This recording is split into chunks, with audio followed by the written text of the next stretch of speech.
Business meeting. Sorry. Do you want me to start the recording after the business meeting? Oh, yeah, we can pause it. That's a good idea.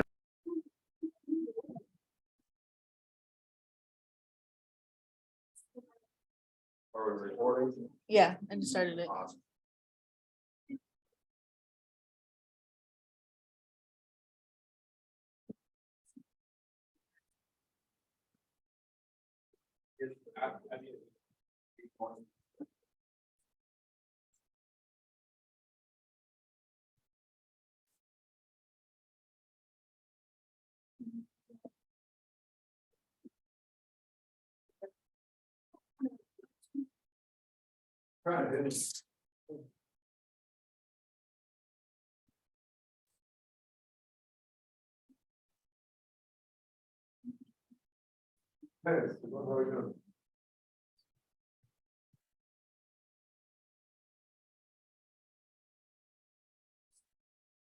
Oh, cool, cool. Yeah, we'll do that for now.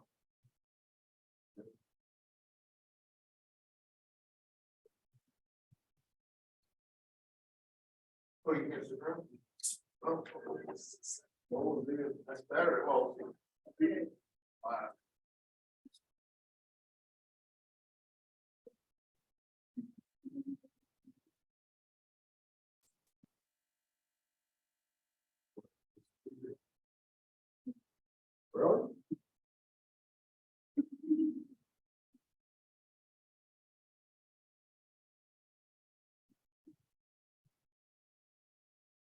Okay, so get to the main event here. We're recording for posterity.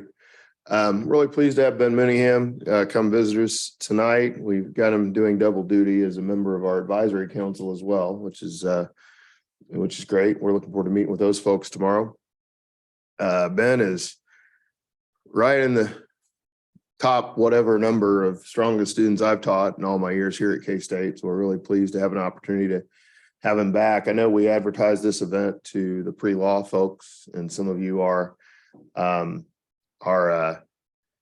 interested in a potential legal career, and Ben would be a great person to get advice from and speak with.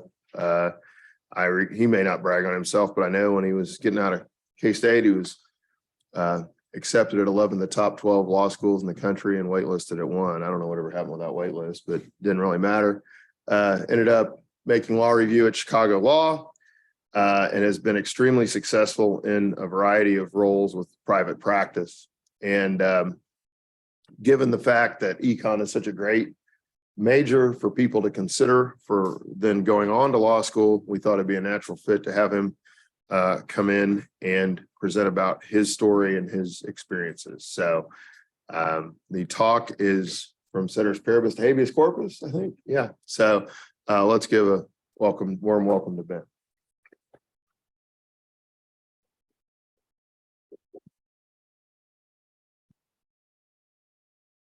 All right, thank you. Happy to be here. It's been a while since I've attended an Econ Club meeting. We definitely did not have t-shirts back then, and we really didn't go on field trips to DC. I think our field trips were Wichita and Kansas City and stuff like that. So this club is on the up and up. But I do know that you guys are not here to listen to a long lecture, so I'll try to keep my prepared remarks under 2 hours and leave time for questions, criticisms, whatever you want to get out of this time.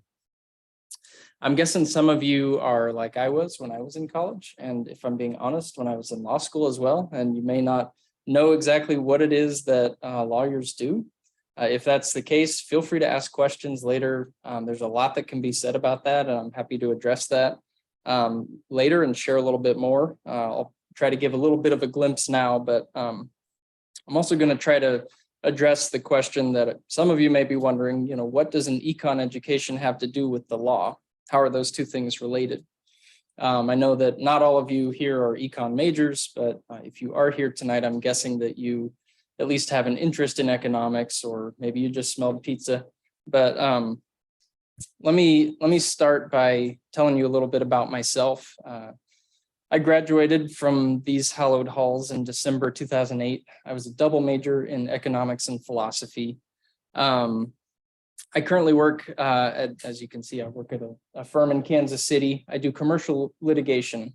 There's a lot of different types of lawyers and different areas of law, but I do mostly business-related disputes. So that's what I mean by commercial litigation. For the most part, we handle complex civil cases, and we do work across the country. Did I always know I wanted to be a lawyer? No. In fact, if you had asked me during my first couple of years of college, I would have said, no way. The guys that chase ambulances and make dramatic speeches in court, that's not me. And incidentally, it's still not me. As it turns out, what you see on TV and in the movies doesn't exactly match up to what the real world job looks like, if you can believe that. But it was actually a professor in this department who's now retired, Dennis Wiseman, who convinced me that law school would be a good fit for me. I was one of those people, very rare in college who didn't really know what I wanted to do when I graduated. I'm sure none of you have any idea what I'm talking about. But Professor Wiseman sold me on the fact that a legal education would use a lot of the tools that I was already developing in economics, and it would give me a skill set that I could use and credentials I could use to pursue a number of different potential career paths. So I was kind of thinking, all right, so I can go on and still not have to decide exactly what I'm going to do. That's great. But as I later learned, economics and philosophy are two of the top 4 or so most common majors for students going into law school. Or at least they were when I was in law school, so that may be a little outdated. The point is, it's not an unusual path. Before I go further, I know one of your burning questions might be, there was weirdly a lot of Latin in that title of the talk. Do I need to know Latin to be a lawyer? No, but you do have to learn a second language called legalese. You have to use a lot of fancy words like heretofore and accordingly and including but not limited to, and then you have to list a bunch of synonyms for the word you just used.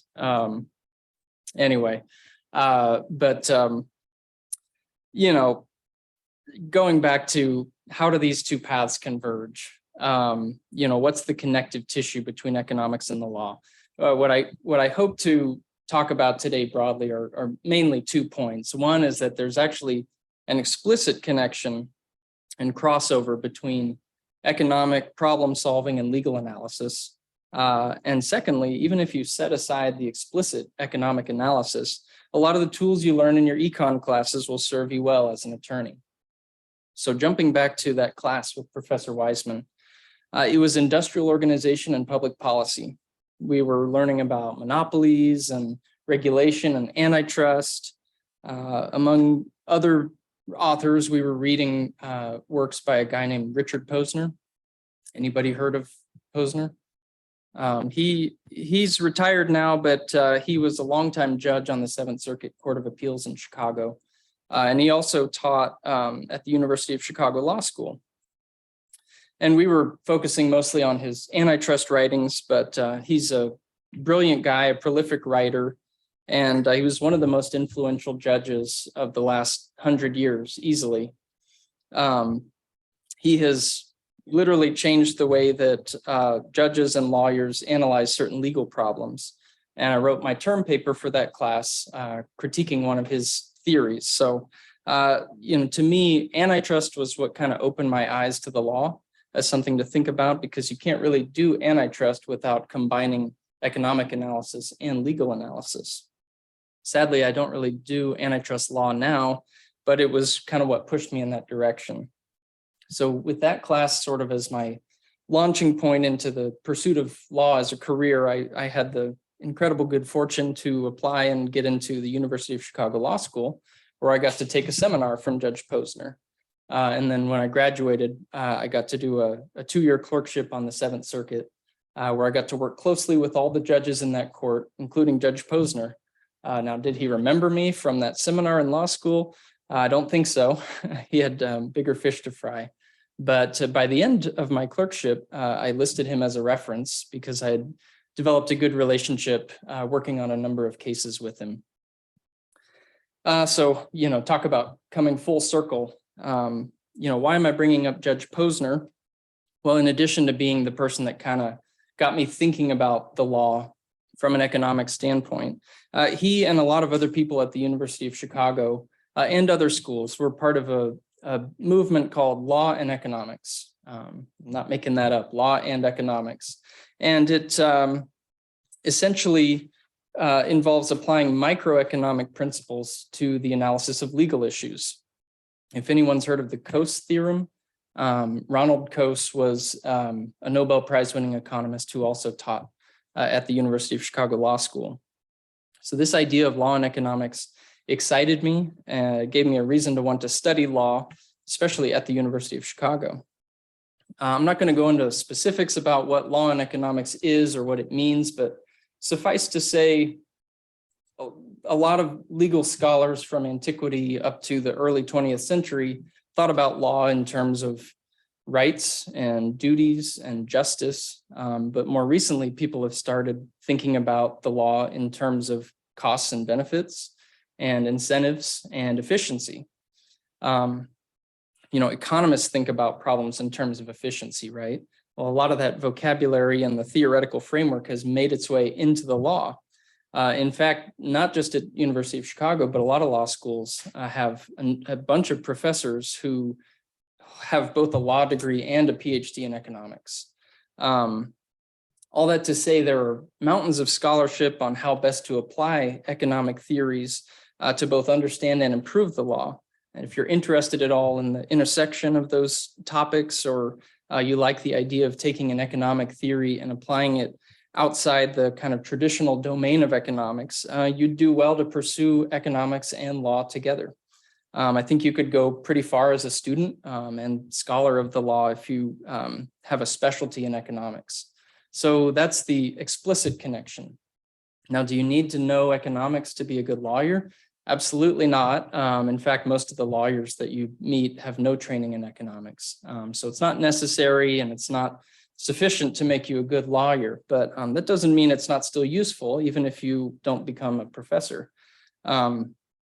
Broadly speaking, what I enjoyed most about studying economics as an undergrad was that it gave you a framework for trying to solve real world problems and understand human behavior.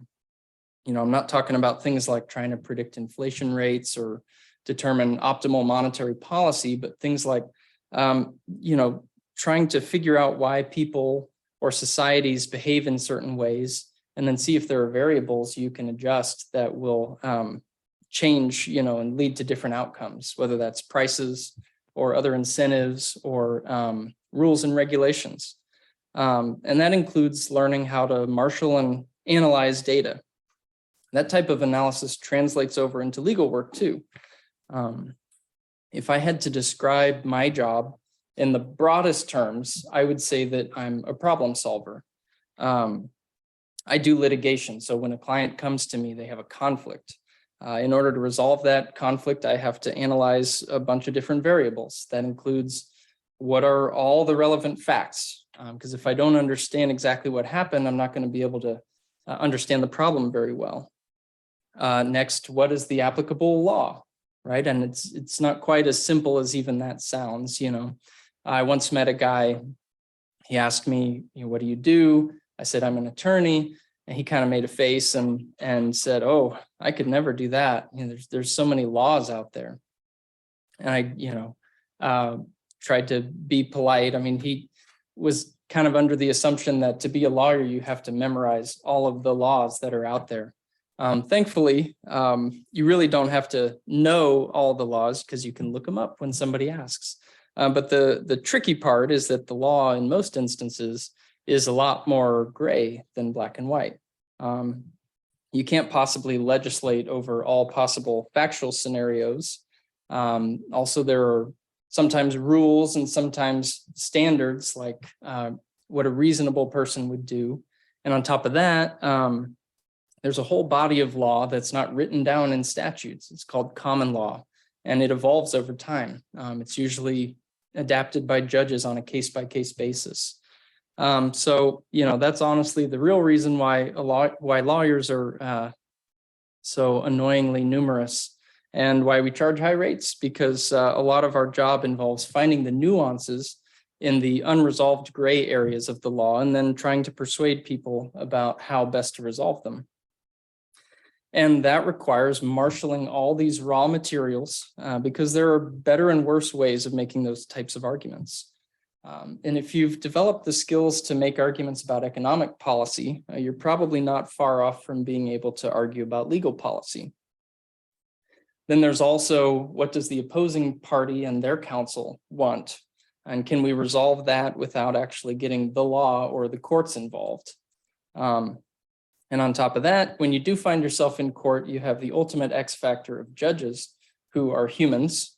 And behavioral economics actually comes in quite handy in that arena. So study your Daniel Kahneman and your Richard Thaler and people like that, because let me tell you, judges are people, which means they have their own cognitive limitations and behavioral biases. Judges will, often default to the easiest way to resolve a problem, even if a more complicated way might be better in the long term. Judges are also going to be more attentive to legal rules and precedent when the appellate standard of review is more strict, and they're more likely to be overturned, as opposed to other areas of the law where they have discretion and they're given deference.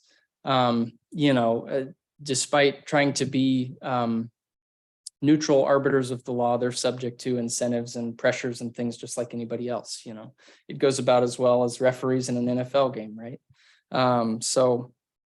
If you understand how judges think and what incentives they might be facing, it'll make you a better lawyer because you'll be able to predict what types of arguments will be most persuasive. I realize that kind of flew by, but there's a lot more I could say, but I want to leave time for your questions. So let me know what you might want to know. Yeah.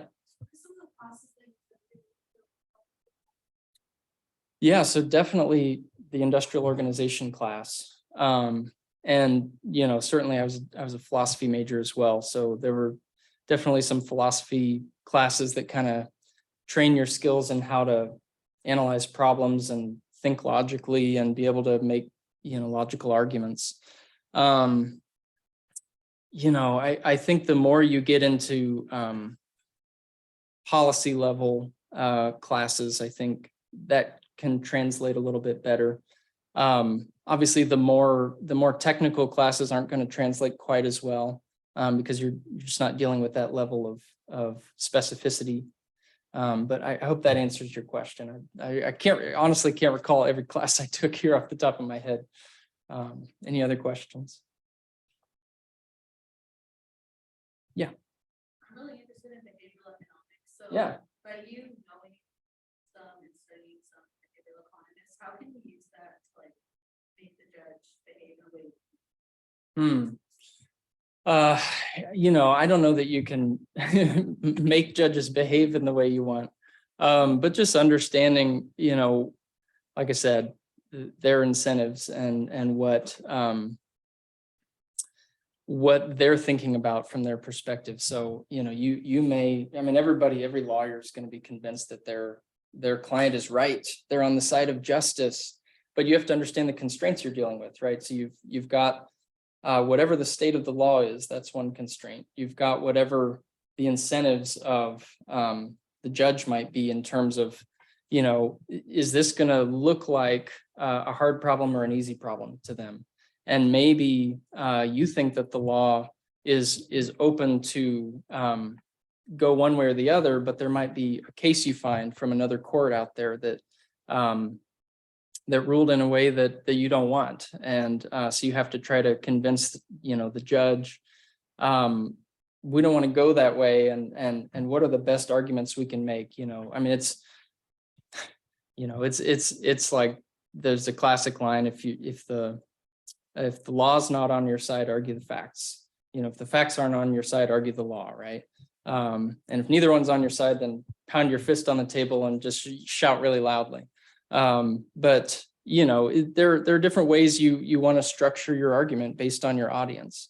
I think one of the most important things that I learned as a young lawyer, and this is specifically for writing, but any kind of legal presentation is think about who your audience is, whether that's your own client or the judge. You want to know their background. You want to know, what kind of person they are, because sometimes different approaches show up differently to different types of judges. So there may be a lot of cases from a particular court that say, this is how we view summary judgment. But if you dig a little bit deeper and you find something that judge has written before and he says, no, I don't agree with that approach at all. Well, then you'd be wise to pay attention to that and not just try to make one argument that's worked for other judges. So go ahead.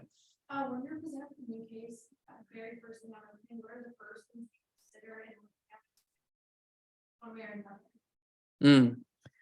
Yeah, I think first I try to figure out, like I said, what are the facts? What's going on here? A lot of times, it depends on are we going to be bringing a lawsuit or have my client been sued, right? So if my client's been sued, then I got to figure out, okay, what court is this in?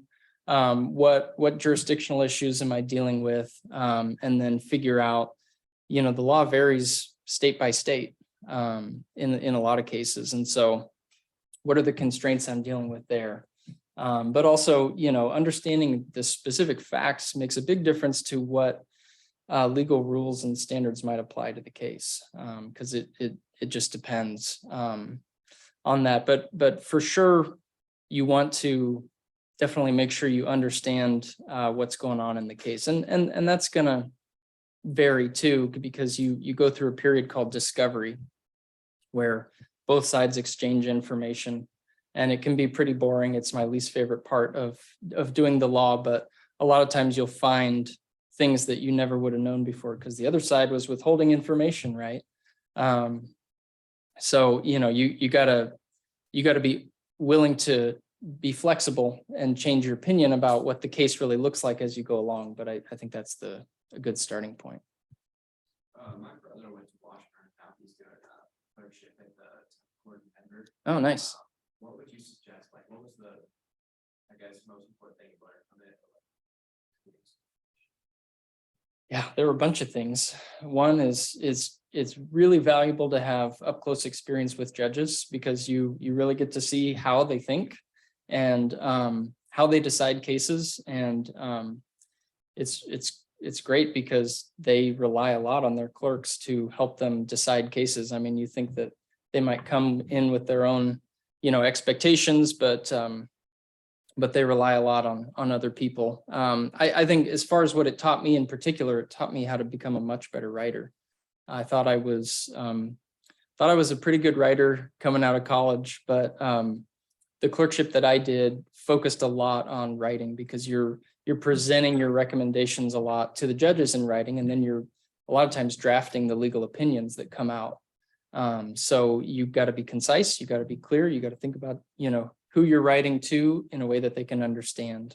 Another thing that I just thought of in terms of understanding how judges think is that a lot of younger lawyers or inexperienced lawyers tend to forget that judges are generalists. They're responsible for ruling on whatever is within the jurisdiction of their court. And so they're not going to know the specifics about environmental law or the specific regulations that apply to your case. And so if you go into a court and you're making an argument or you're writing a brief and you go straight into the nitty-gritty details, you're going to lose them, just like you would if I were getting into the nitty-gritty of environmental law here with you guys. And so you have to frame it in a way that's going to make sense. Some of the best advice that I received from judges at the Seventh Circuit was, try to write like you're writing a good New Yorker article. You want to make it clear and compelling and persuasive, but not get lost in technical jargon or the legalese that I was joking about earlier. Yeah. What's like your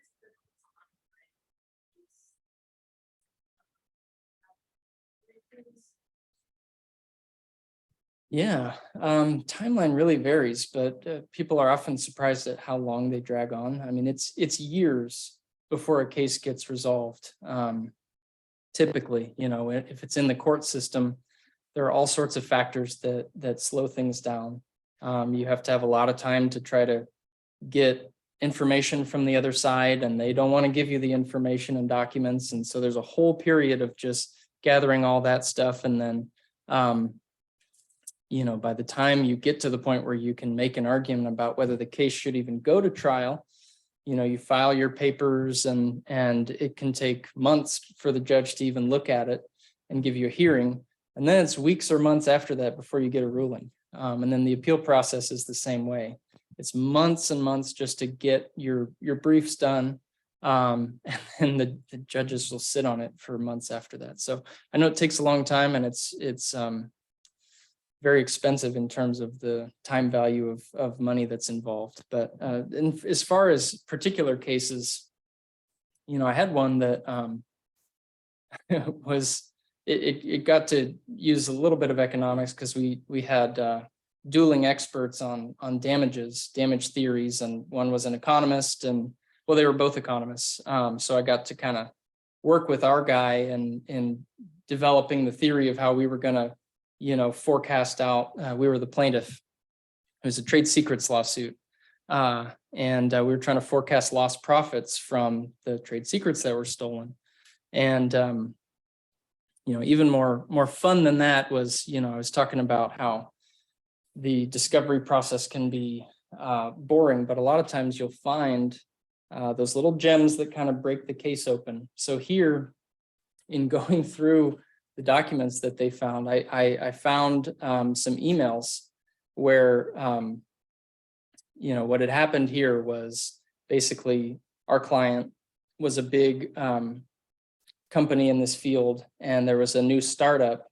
They had previously bought another company, and a bunch of their top executives joined our company, but the CEO of the company they bought, spun off and did his own thing. He had a buyout, and but then later he wanted to start up his own company to compete, and ended up hiring away a lot of our top executives who had non-competes.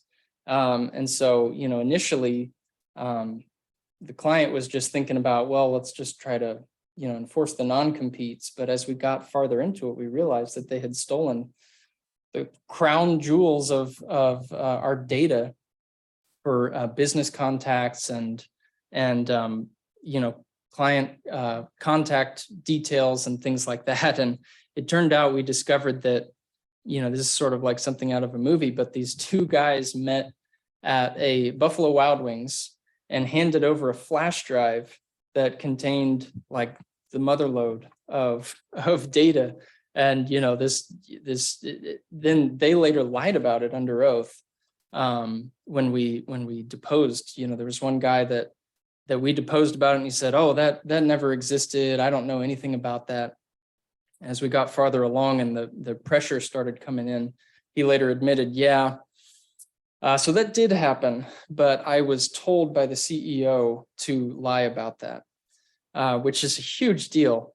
And then on top of that, the company that we were suing, this was a major problem for them because they were pretty new. They were still trying to get going and everything. And as these details came out, they were struggling financially, but we were able to figure out, again, through digging and sleuthing through these documents, that a private equity firm that, had sold this company to our client back in the day, they were bankrolling the new company to start up. And so we were able to bring in a conspiracy claim against this private equity company. And we found they had, their intent the whole time was to poach our client's top people and use the business model and the information they had gathered from working at our client's company. And they even called it Project Blues Brothers because they were trying to get the band back together.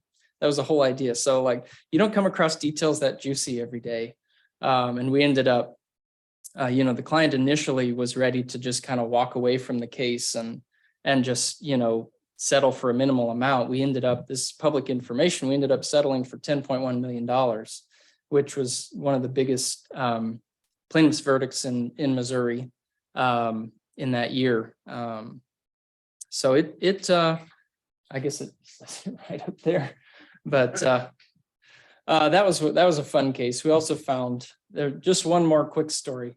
More recently, we had a case where our client was sued because a city worker was on a repair crew and they hit a gas line, natural gas, and he was claiming that he had permanent lung damage from breathing natural gas, which you know, our main argument was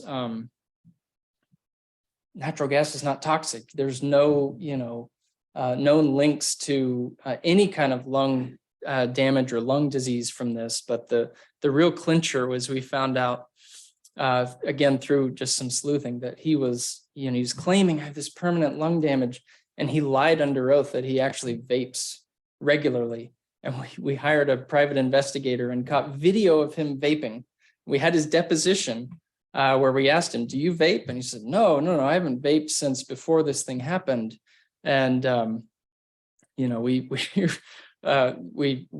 one of the attorneys, wandered out to his car during one of the breaks and saw a vape pen sitting in the window of his car right then. And so we asked him, do you have a vape pen in your car right now? No, not at all. So that was a fun one. We ended up winning that one on summary judgment, which means basically there aren't enough issues to go to trial on it. But it's always just kind of fun when you can break open a case like that. So I hope that answered your question. Anything else? Yeah.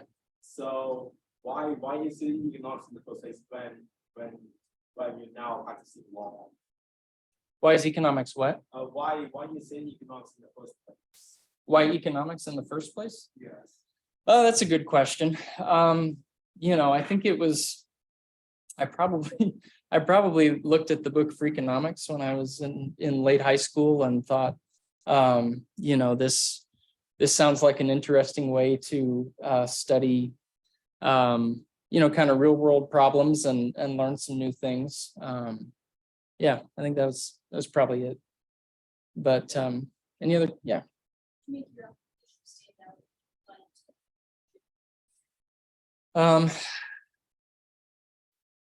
out. Trying to think, I had some help from the pre-law advisor here at K-State. When I was here, I think the program was not as robust as it is now. Is it even a major now, pre-law? I know at the time it wasn't. Yeah, we just kind of had an advisor who would help out, but study hard for the LSAT because your score is going to make a big difference. And to be honest, I can't remember a lot beyond, a lot of the details of the application. Yeah. How often does economic theory overlap with knowledge? So this case, yes.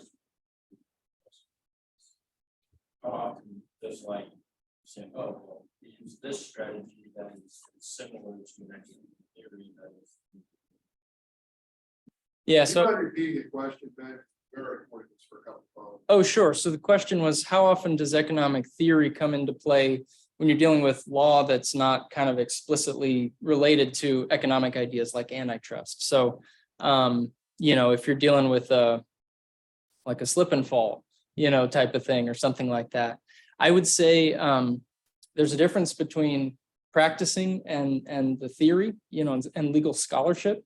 So in practice, you're not going to be making very many policy arguments to a court about what the law should be. You're going to be dealing a little bit more with what does the case law say in this type of situation, and how does that favor our client. But in terms of the theoretical analysis, tort law is an area where economic analysis has come into play in a big way. So torts are basically legal wrongs outside of the context of property law and contract law. So it would be like a battery or like a train hitting somebody or negligence type situations. People have started to think about the law in terms of, what do we want the rules to be? Well, when a train runs into somebody, that's a social cost. Or when a company is polluting, that's a social cost. How do we try to minimize that? Well, let's figure out what's the least cost avoider, and who can most reasonably kind of minimize the costs associated with this thing. And so from an analytical standpoint, if you go to law school, you'll probably discuss the framework of the law in those ways. But that's not to say it has no value when you're practicing, but if you're dealing with a case-by-case type of thing, unless you're getting into trying to talk about how the law is evolving in a certain direction or why it maybe should, you're not going to get into those types of things from a practice standpoint. Yeah. There's some ways you study this. Yeah, there's a lot of good practice tests that you can take, including prior LSAT exams. That was honestly the best, preparation you can do. I think a lot of your economic studies might help you in one particular section they do logic games. I don't know how much you all know about the LSAT, but there's logic games. There's there's other sections and I would say, you can do, it's like almost like any other test. You can take prep courses and you can get advice from the pre-law advisor here, but taking the practice exams and getting into the rhythm of what kinds of questions you're going to face and working on your timing and working through those is really big. I say that as somebody who's never been a really great test taker though, so maybe I'm not the best person to give advice. Yeah. Are there any courses here that you took there looking back to help you with your career or just?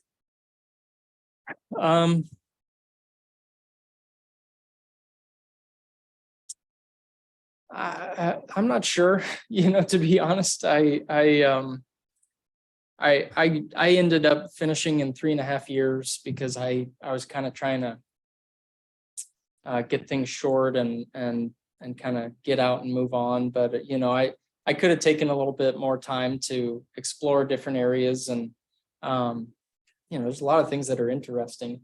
I like I said, law school takes students from all different backgrounds. It's not just your typical kind of English and poli-sci and economics and stuff. So honestly, you could study engineering or architecture and still do fine in law school.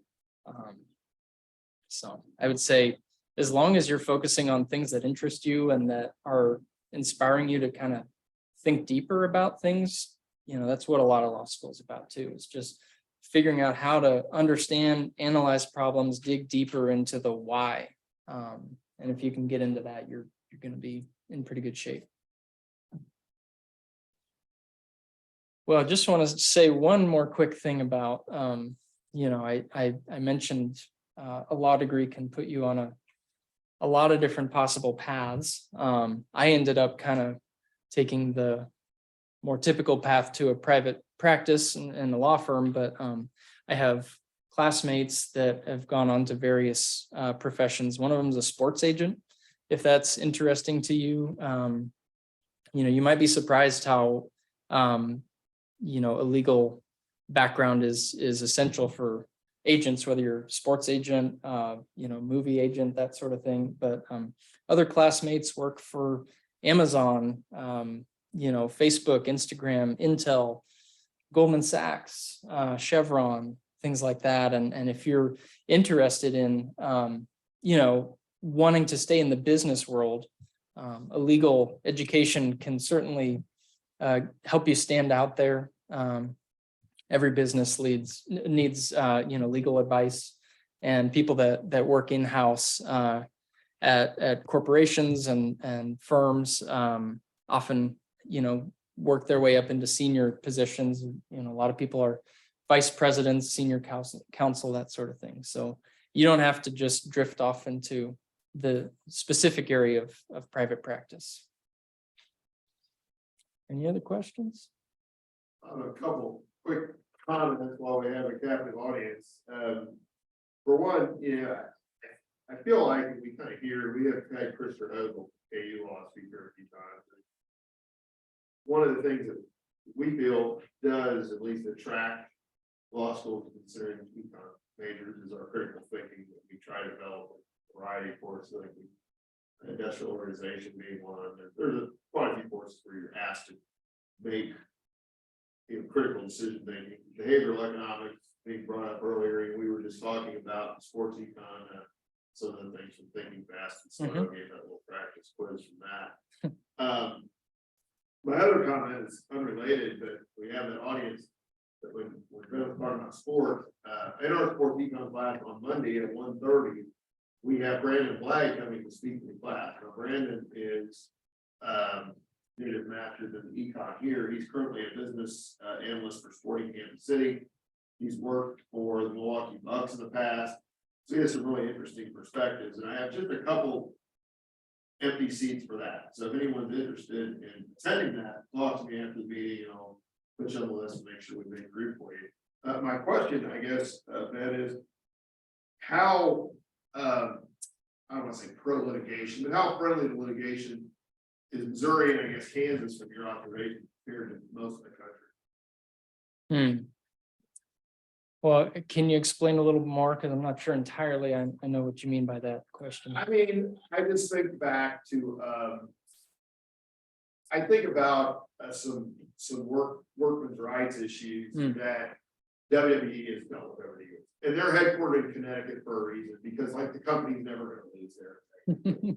I didn't know what Missouri's reputation was in that regard. Is it pro defense, pro, is it fair? I mean, obviously, we won't have a video of you saying it's unfair, but yeah, I guess that's kind of generally my question. Yeah, I think it really depends on the area of law. So I mentioned tort law before. That's an area where some states have passed specific legislation to try to curb what they view as maybe rampant tort lawsuits. So that's, people, whether it's bringing a class action or just suing people to try to pressure you to a big settlement. And then the plaintiff's attorneys get, a big piece of that. But it's not necessarily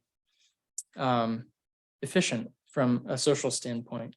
As far as, those types of things, I think, it varies. I'm struggling to think of specific examples, but I know that until recently, Kansas had a pretty heavy tax on or cap on punitive damages. So that's where, in addition to whatever you can prove you were harmed by, you get an additional amount just because the other side did something especially egregious or wrong. And by having a cap on that, it reduces the incentive to bring those types of lawsuits.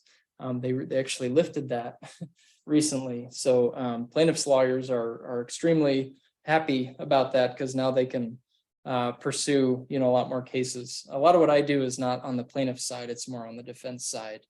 And so it varies. I see a lot of, a lot of the plaintiffs' lawyers talk about being pro-justice and being for their clients' rights, but I can tell you that there's a lot of lawsuits I'm defending that have no business being filed, like this lung injury suit that I was talking about before. I know I don't have a very good specific answer for you, but I'm just struggling on the spot to come up with, specific details on that.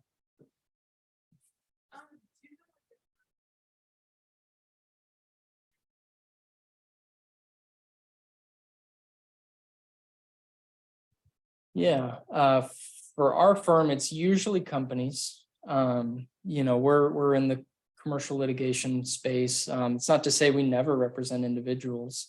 And it really varies.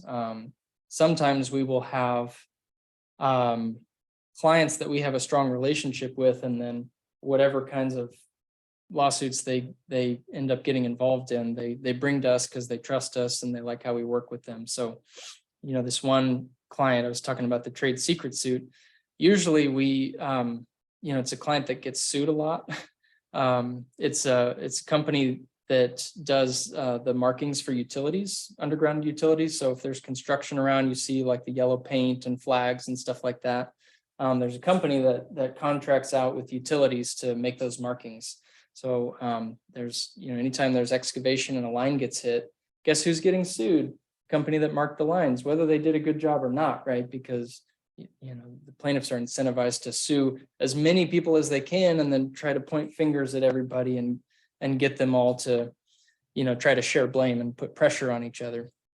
So usually we're defending them, but in that case, we were the plaintiffs because they had a major, trade secret and non-compete violation issue. So they were thrilled that we got a big settlement in that case, because usually they end up having to pay out. It was rare for them to actually get something, some net positive out of the lawsuit.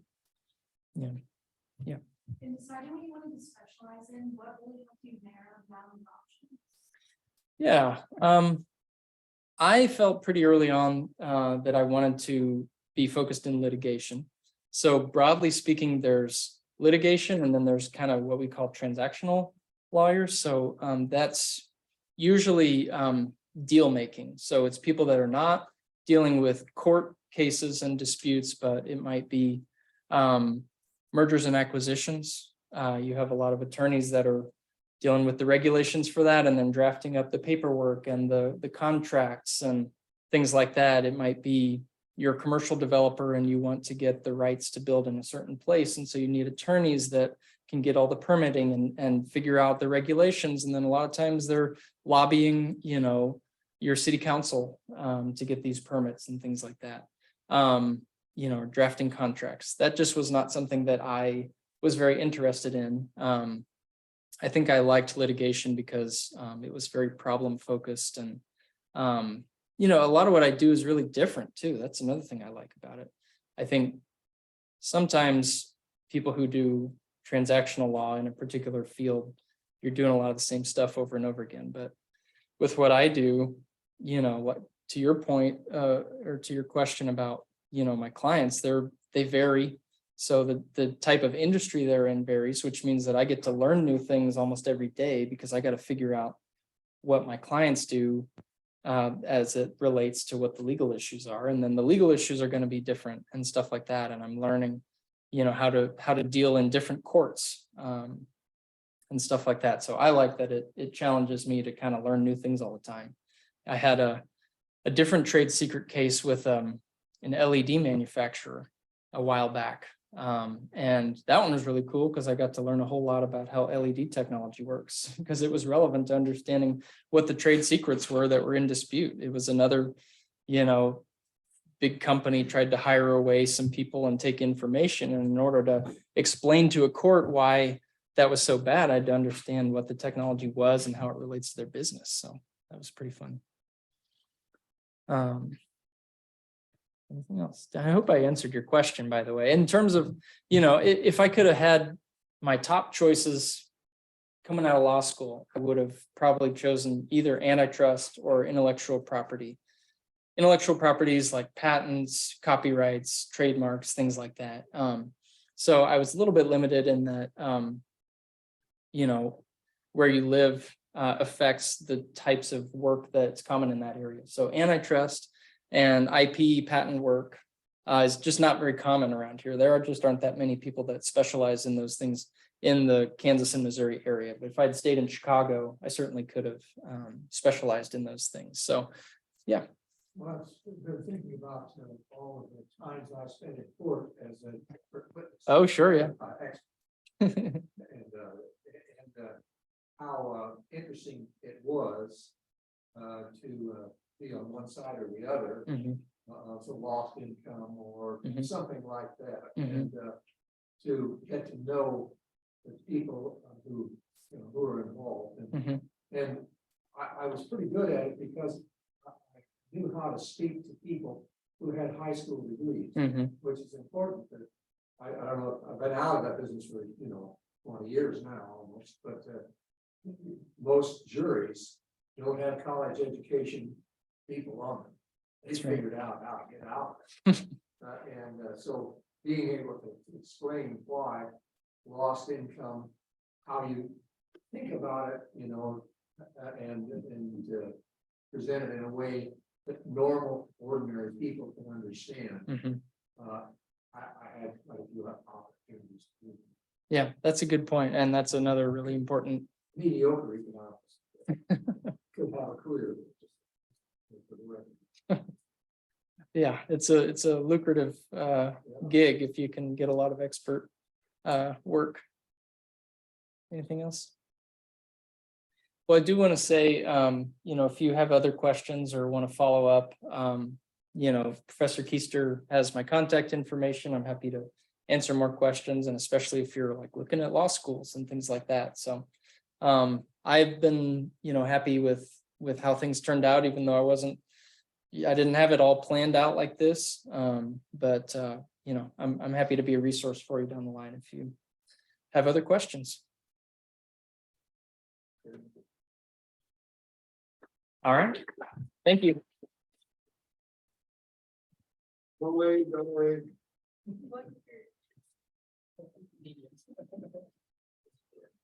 Supposed to be a big surprise, but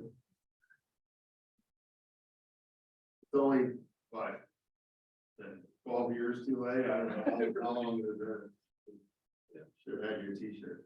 We've had a few t-shirts over the years. I'm surprised we didn't have one. I don't know, maybe some of the first, I don't remember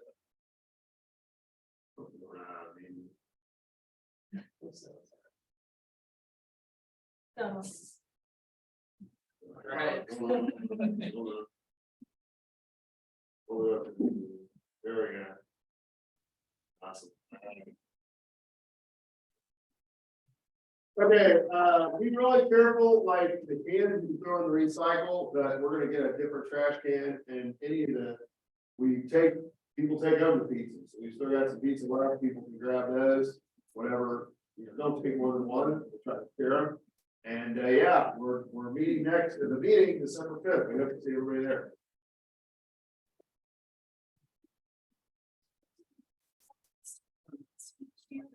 Awesome.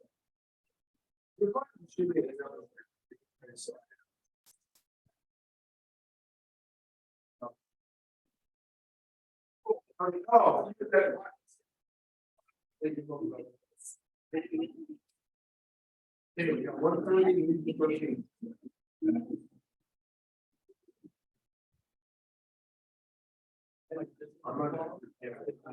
Awesome.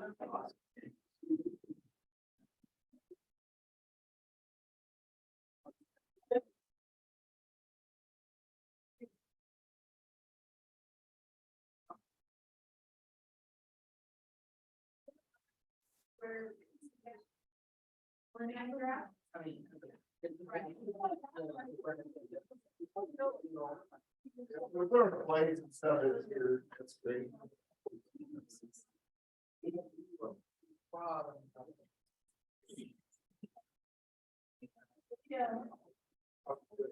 Yes. So I go that mental cost not more that's in this than you can. So Say that again. I know that mental cost what is more than The Metro is definitely Metro is definitely cheaper, and I mean it's